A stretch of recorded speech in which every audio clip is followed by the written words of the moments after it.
तो कैसे हैं आप लोग? शुरू करते हैं। Centre of mass of hollow hemisphere. हम यहां पे एक हॉलो हेमिस्फीयर लिया है और हम उसको क्या निकालेंगे? Centre of mass, right. Problem tough जरूर है लेकिन हम हार मानने वाले नहीं। इसको देखिए कैसे सॉल्व करते हैं। यहां पे एक हेमिस्फीयर गिवन है जिसका मास m, रेडियस r है। नाउ हमने तो पता है कि इसको हमको पार्ट्स में डिवाइड करना पड़ेगा पहले, राइट। फिर उन छोटे छोटे पार्ट्स को इंटीग्रेट कर देंगे तो मेरा आंसर आ जाएगा। कि आपको फील आ रहा होगा इसको देख के, ठीक है। चलिए, तो मैं क्या करता हूं कि इस पॉइंट को मान लेता हूं ओरिजिन। इस पॉइंट को ओरिजिन का मानने का फायदा आपको पता है, we have to calculate only one component, that is y component of centre of mass. चलिए, बहुत बढ़िया। मैं एक काम करता हूं, ये मास जो है वो पूरा पेरिफेरी पे है। मास कहां पर है? पूरा सरफेस पे। मान लीजिए पूरा मास सरफेस के ऊपर है, तो हम यहां पे लैम्डा, सिग्मा या रो क्या यूज करेंगे? हम करेंगे sigma, total mass by total area into small area. चलो निकालते हैं। सबसे पहले हम बनाते हैं एलिमेंट, छोटा सा। कैसा बनेंगे? मैंने at a distance, at an angle of theta, यहां से मैं ले लेता हूं सेम चीज जो हमने डिस्क में और रिंग में की थी, right. At an angle theta में छोटा सा एलिमेंट मान लेता हूं डी थीटा, राइट। अब मास एक्चुअली में यहां प्रेजेंट नहीं है, मास कहां है? सिर्फ और सिर्फ पेरिफेरी पे। तो मैं एक रिंग एलिमेंट लेना पड़ेगा ऐसा। ये मैंने एलिमेंट कंसीडर कर लिया ऐसे करके, right. This is the element that I have considered whose radius is smaller, that's it, right? तो इसकी रेडियस चेंज होगी। मैंने क्या किया? इस स्फीयर को छोटी छोटी रिंग में कन्वर्ट कर दिया, राइट।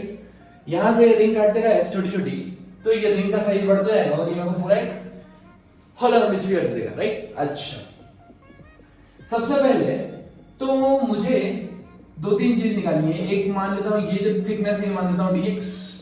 आपको एंगल और रेडियस में पता है relation, dx equals to r d theta, angle equals to r upon radius, first equation. Clear? चलिए, नाउ हमें ये जो dm मास माना है हमने, क्या रिंग एलिमेंट है? इस रिंग एलिमेंट का सेंटर ऑफ मास क्या है? क्या इसके सेंटर पे? ये चीज क्लियर है आपको? बहुत बढ़िया। अगर इस रिंग एलिमेंट का सेंटर यहां पर है, what is the position of the small ring element from the origin? तो भैया ओरिजिन से तो ये डिस्टेंस है इसकी, यहां से यहां तक ये वाली, करेक्ट। अगर ये डिस्टेंस r है, ये एंगल थीटा है, तो ये डिस्टेंस हुई r cos थीटा और ये हुई r sin थीटा। इसका मतलब मेरे भाई की वैल्यू आ गई है r sin थीटा। तो मैं यहां पुट कर देता हूं r sin थीटा, y की वैल्यू, राइट। मुझे dm निकालना बाकी है अभी। अब हम निकालेंगे dm कैसे निकालते हैं? The mass is distributed on entire area. तो यहां पर हम total mass by total area into small area कर देंगे, ठीक है। चलिए, तो छोटा सा मास निकालते हैं। छोटू सा मास आ गया मेरा, total mass by what is total area? ये हेमिस्फीयर है, राइट। टोटल होता, अगर पूरा स्फीयर होता है, हॉलो स्फीयर होता, तब क्या लगाते हैं? 4 पाई r स्क्वायर। लेकिन ये हेमी है तो हम लगाएंगे 2 पाई r स्क्वायर। क्या आपको कोई दिक्कत है इसमें? चलिए आगे चलते हैं। इनटू छोटा सा एरिया, किसका एरिया भैया? भैया इस रिंग का एरिया, इस छोटी सी रिंग का एरिया। इस छोटी सी रिंग का एरिया किसे निकालेंगे? हमने, याद है आपको, ध्यान हो, डिस्क में क्या किया था? रिंग एलिमेंट को हम कट किया था और ऐसे स्ट्रेट कर दिया था, लेंथ इनटू विड्थ लिख देते। तो इसकी विड्थ तो dx है, राइट, ये वाली पार्ट। लेकिन लेंथ कितनी है? लेंथ है 2 पाई r, 2 पाई into small r into dx। ये r से बच्चों ये r मत काट देना, ब्लेंडर हो जाएगा। हमें क्या करना है? इस r की वैल्यू पुट करना है। मुझे पता है कि ये अगर r है, ये डिस्टेंस r है, ये एंगल थीटा है, तो horizontal component r cos theta, vertical r sin theta. क्या आपको ऐसा लगता है कि ये रेडियस और ये डिस्टेंस बराबर होगी? इसका मतलब स्मॉल r की वैल्यू कितनी आ गई दोस्तों?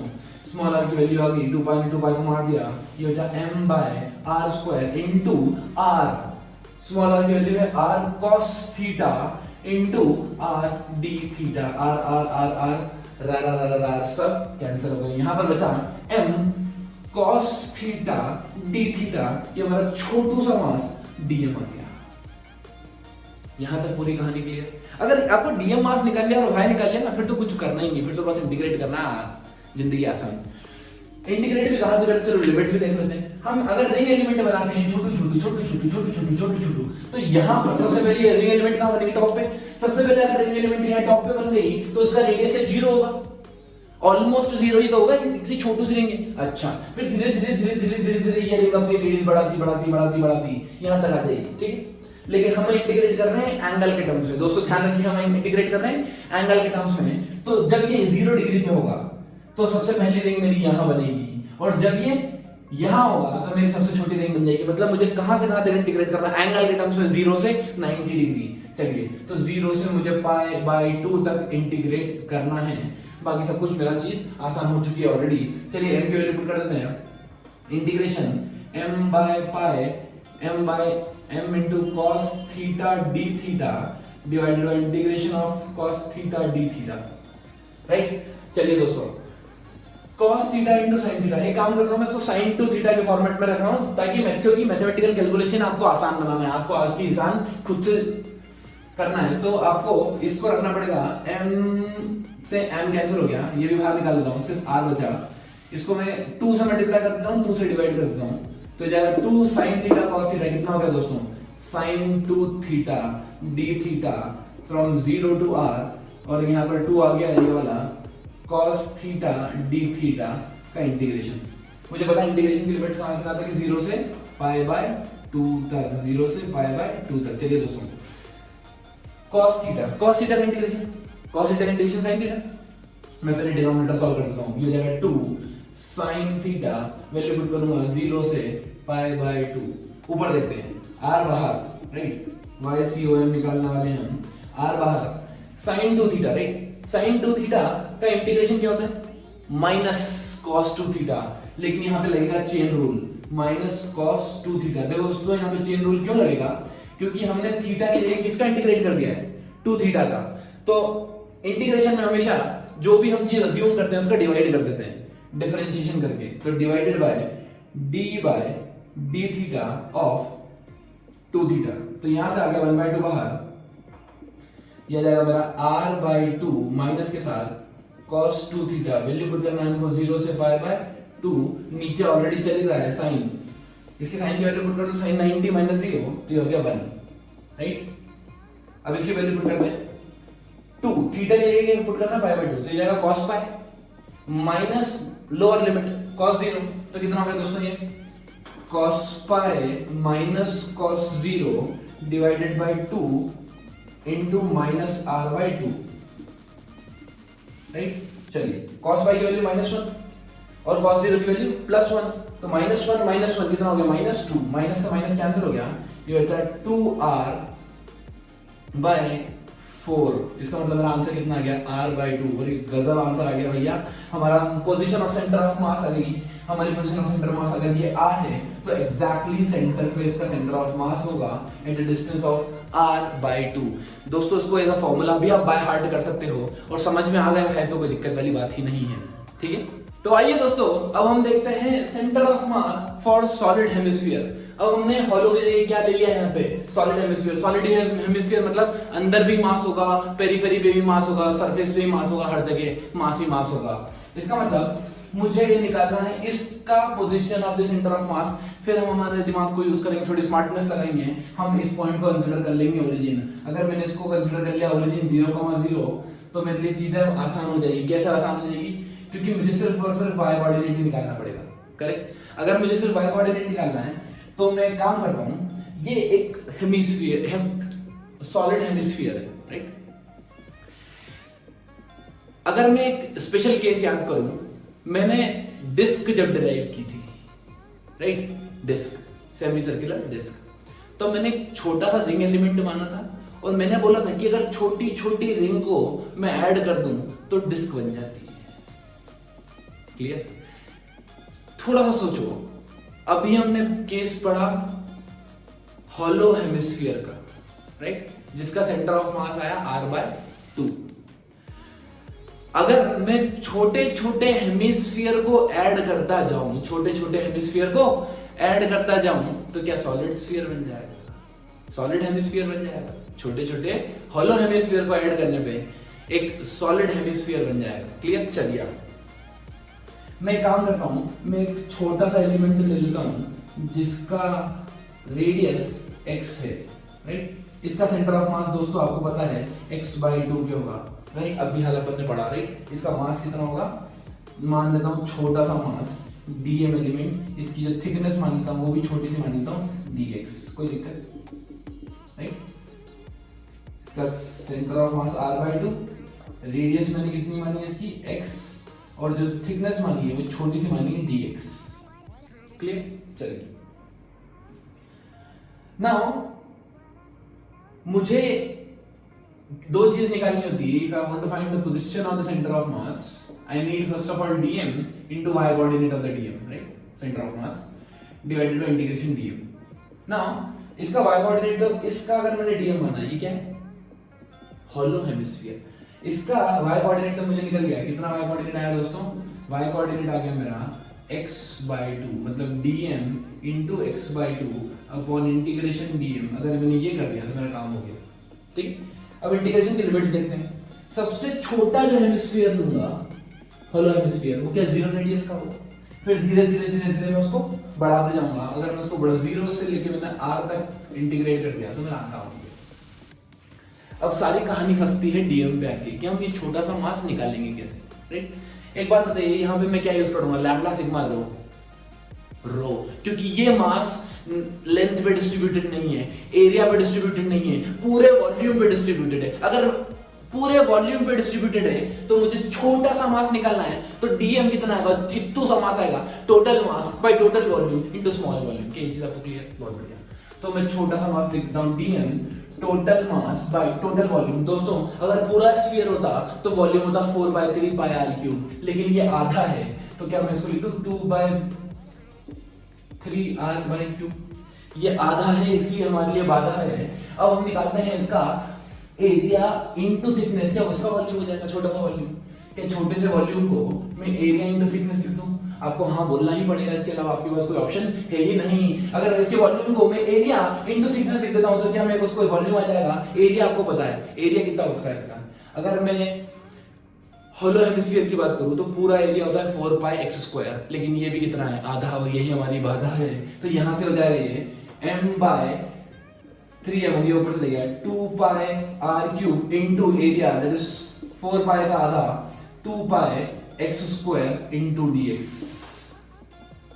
क्या दोस्तों ये चीज आपको क्लियर है? अगर आपको ये चीज क्लियर है तो आपकी जिंदगी आसान हो गई। उसके बाद आपको सिर्फ इंटीग्रेशन करना है बस। देखो 2π से 2π कैंसिल हो गया, क्या बचा यहाँ पर मेरे पास बचा 3m/r³ into x² dx।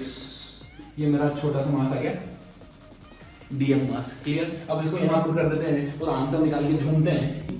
3mx² dx/r³ into x/2 divided by 3mx² dx/r³, right. Integration 0 to r। Now जो भी चीज कांस्टेंट है उसको बाहर निकाल के कैंसिल कर दीजिए। तो हम 3m/r³ से 3m/r³ को कैंसिल कर देते हैं। x² into x, ये हो जाएगा x³/2, 1/2 बाहर चल रहा है, x³ dx integration 0 to r divided by integration x² dx from 0 to r। x³ का इंटीग्रेशन x⁴/4, x² का डिफरेंशियल इंटीग्रेशन x³/3, राइट। तो मैं यहां पुट कर देता हूं उसको x⁴/4, 1/2 एज इट इज, ये हो जाएगा x⁴/3/3।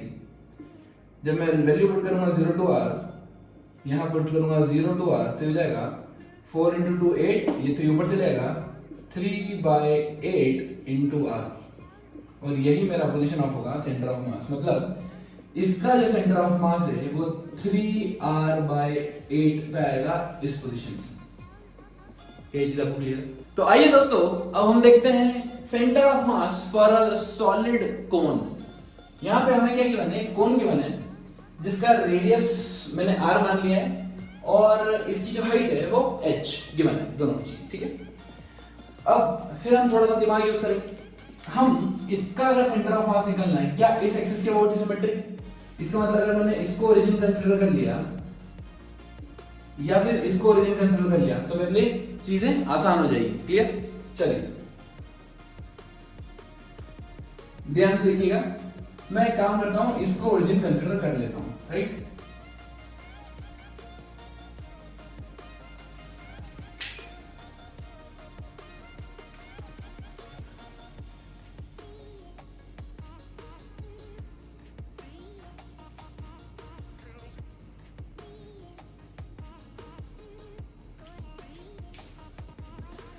तो आइए दोस्तों, अब हम देखते हैं centre of mass for solid कोन। एक हमें सॉलिड कोन गिवन है। सॉलिड कोन मतलब मास अंदर भी होगा, बाहर भी होगा, हर जगह होगा, ऐसे, राइट। इसका हमें पोजीशन ऑफ सेंटर ऑफ मास निकालना है। एक चीज हमें क्लियर है कि अगर मैं इस एक्सिस के अबाउट देखूं तो ये पूरा सिस्टम सिमेट्रिक है। इसका मतलब सेंटर ऑफ मास हमेशा इस लाइन पर ही एग्जिस्ट करेगा, दैट इज फॉर श्योर। अब मैं इसको सेंटर ऑफ मास निकालने के लिए मैं इसको छोटी छोटी डिस्क में कट कर देता हूं। कैसे? ऐसे छोटे छोटे डिस्क में इसको अपन कट कर देते हैं, राइट। और फिर सबको अपन क्या कर देंगे? सम कर देंगे। Let's say eight a distance y, ऊपर से डिस्टेंस y, एक x डिस्टेंस की मैंने डिस्क कंसीडर करी, राइट। x रेडियस की मैंने डिस्क कंसीडर करी है। ये डिस्क कैसी है? ऊपर से y डिस्टेंस है, रेडियस कितना है? x, ठीक। बाय सिमेट्री क्या हम ये लगा सकते हैं कि ये दोनों ट्रायंगल सिमिलर हैं? तो मैं ऐसा लिख सकता हूं y coordinate by x coordinate equals to h upon r। Clear? चलिए, इसकी जो थिकनेस मानता हूं मैं, ये जो चीज है वो dy मानूंगा। एट डिस्टेंस y इसकी जो थिकनेस मानी मैंने dy मानी। क्लियर? चलिए, अब दूसरा काम क्या है हमारा? हमें निकालना है dm मास, छोटा mass, right. Now what we will use? Lambda sigma rho, क्योंकि ये पूरा वॉल्यूम पे डिस्ट्रीब्यूटेड है। तो total mass by total volume into small volume. बहुत बढ़िया। तो हो जाएगा total mass by total volume. Volume of the cone 1/3 pi r square h, right, into इसका वॉल्यूम। डिस्क का वॉल्यूम कैसे निकालेंगे? क्या? Area of the disc into thickness, area into छोटी सी थिकनेस। एरिया तो हमें पता है pi x square into thickness dy। क्या चीज क्लियर? बहुत बढ़िया। Now pi get cancelled, you are getting 3m by r square h into x square dy, right. अब देखिए यहां पे मेरे पास एक दिक्कत है। क्या दिक्कत है? जो y कोऑर्डिनेट है, y कोऑर्डिनेट क्या होता है? y coordinate is the position of dm, right. तो पहले y कोऑर्डिनेट देखो। क्या y coordinate y position p, मतलब ये जो एलिमेंट है छोटा सा, इसका पोजीशन, इसका सेंटर ऑफ मास इस पॉइंट से क्या y है डिस्टेंस पे, so that will be y only, उसमें कोई चेंज नहीं होगा, right. Here dm is dependent on x also and dy also, मतलब यहाँ पर y भी चेंज हो रहा है और मेरा x भी चेंज हो रहा है। तो इक्वेशन में मैं दो वेरिएबल को एक साथ इंटीग्रेट नहीं कर सकता, तो मेरे को एक वेरिएबल को रिमूव करना पड़ेगा। तो मैं काम करता हूँ, x की वैल्यू ऐसे निकालता हूँ। x की वैल्यू कितनी आएगी? 3m by r square h into x, can I put as y square into r square by h square into dy। मैंने x की वैल्यू यहां से निकाली, y into r by h, y into r by h का whole square into dy। ना इसमें put कर देते हैं, ये हो जाएगा integration dm, basically this is total mass, तो इसको 1/m करके बाहर निकाल लो। इंटीग्रेशन dm, dm कितना है? ये value 3m y square r square dy by r square h cube, r square h cube, h to the power 3, right, into y, ठीक है। 3m y square r square dy r square h cube into y। चलिए, अब m get cancelled with m, this r square get cancelled with r square, right। यहाँ पे क्या जाएगा मेरा 3 divided by h cube, अंदर बचा y cube dy, राइट। देखो इंटीग्रेशन कहां से करने का नहीं, जीरो से लेके क्या पूरी डिस्क छोटी डिस्क यहाँ, फिर धीरे धीरे धीरे धीरे साइज में बढ़ाते जाऊंगा इसका, राइट। तो जो लास्ट वाली डिस्क मिलेगी क्या मुझे इस पॉइंट पे मिलेगी? वो कितने हाइट पे होगी? वहां से h हाइट पे होगी। तो जीरो से h इंटीग्रेट करूंगा, तो ये कितना होगा मेरा 3h क्यूब, y क्यूब का integration y to the power 4 by 4, limits put कर दो 0 to h, तो हो जाएगा h to the power 4 into 3 by 4 h cube get cancelled with h cube, मेरा आंसर आएगा 3 by 4 into h। This is the position of center of mass from apex, from this top। तो center of mass की position है ये 3h by 4। अगर हम पूछते हैं बॉटम से कितनी है, तो आपको कॉमन सेंस से पता पड़ता होगा h by 4 because 3h/4 plus h/4 क्या h होना चाहिए। क्लियर? अब आपको करना क्या है, आपको यही चीज हॉलो के लिए निकालना है, राइट? आपको सेंटर ऑफ मास की पोजीशन निकालना है हॉलो कोन के लिए, राइट? अगर आपको डिफिकल्टी आए या नहीं समझ में आए तो डिस्क्रिप्शन में हमारा टेलीग्राम का लिंक है और इंस्टाग्राम का लिंक है, आप वहां पर भी इसका सॉल्यूशन देख सकते हैं, मैं वहां पे अपलोड कर दूंगा। ठीक, now we will find the position of centre of mass for lamina. Lamina मतलब एक प्लेन शीट टाइप मान लो आप, ठीक है, 2 dimensional body with a uniform negligible thickness. अब हमने क्या गिवन है, इस बार हमें कोई बॉडी ऐसी गिवन है जो लेमिना जैसी है, जैसे मान लीजिए एक डिस्क है बिल्कुल पतली थिकनेस की, या फिर एक स्क्वायर है, या एक बोर्ड मान लीजिए, राइट, एकदम पतला थिकनेस का। ठीक, तब उस टाइप की बॉडीज का मैं सेंटर ऑफ मास कैसे निकालूंगा? मुझे पता है if you want to find the position of centre of mass, अगर मेरे को x कोऑर्डिनेट निकालना है तो I can write m1 x1 plus m2 x2 divided by m1 plus m2, right? अगर मुझे r कोऑर्डिनेट निकालना है तो m1 r1 plus m2 r2 divided by m1 plus m2। यहां पे मास की जगह क्या मैं ऐसे लिख सकता हूं, density into volume. Mass is equals to density into volume. Volume को लिख रहा हूं मैं area into thickness, area into thickness. तो इस बॉडी की m1 की एरिया a1 होगा into position x1 plus density into area into thickness into x2 divided by same thing, ये हो जाएगा मेरा density into area into thickness into plus density into area into thickness, right? मैंने यहाँ पे क्या कंसीडर किया है, मैंने थिकनेस उनकी दोनों बॉडीज की सेम मानी है और उनकी डेंसिटी भी सेम मानी है। डेंसिटी और थिकनेस दोनों सेम कंसीडर किया है, बस दोनों का शेप अलग अलग है तो दोनों का एरिया अलग अलग कंसीडर कर लिया है मैंने। ठीक, अब ये सब कैंसिल हो जाएगा, रोटी कॉमन आ जाएगा, तो ये जाएगा a1x1 plus a2x2 divided by a1 plus a2। आप इस फॉर्मूले को ऐसे भी याद रख सकते हैं कि यहाँ पे मास को रिप्लेस कर देते हैं हम एरिया से। मास को कैसे रिप्लेस करते हैं, area. m1 r1 m2 r2 upon m1 plus m2, यहाँ पे क्या हो जाएगा a1 r1 plus a2 r2 upon a1 plus a2। क्या चीज क्लियर है? मास को हमको रिप्लेस करना है एरिया से, क्योंकि मास गिवन नहीं होगा प्लेनर लेमिना बॉडी में। ठीक है, चलिए एक क्वेश्चन गिवन है, मान लीजिए एक स्क्वायर है जिसकी साइड 2a और एक सर्कल है जिसका डायमीटर भी 2a है।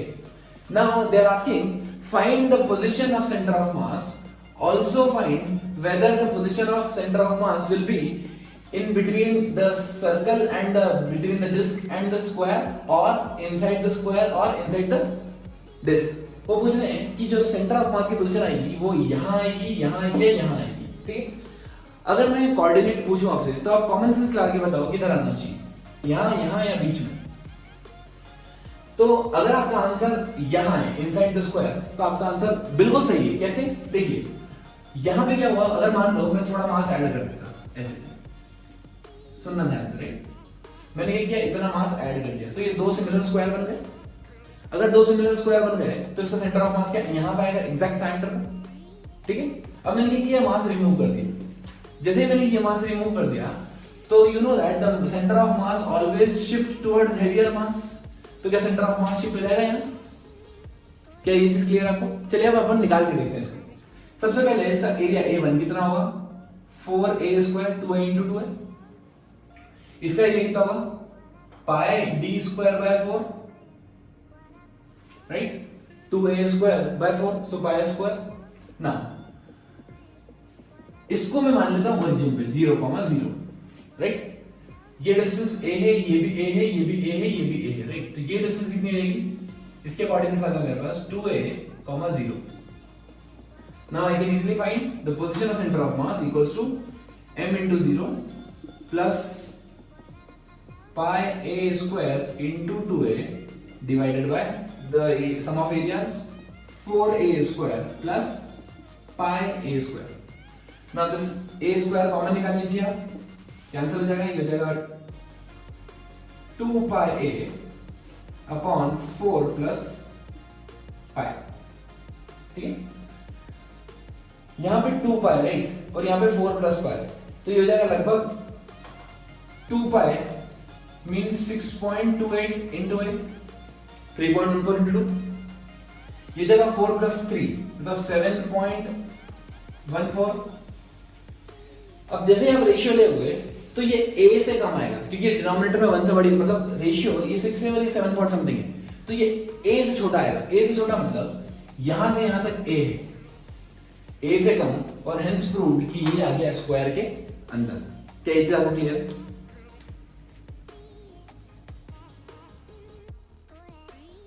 तू मेहनत इतनी खामोशी से कर कि तेरी कामयाबी शोर मचा दे। Stay motivated, keep learning, keep supporting.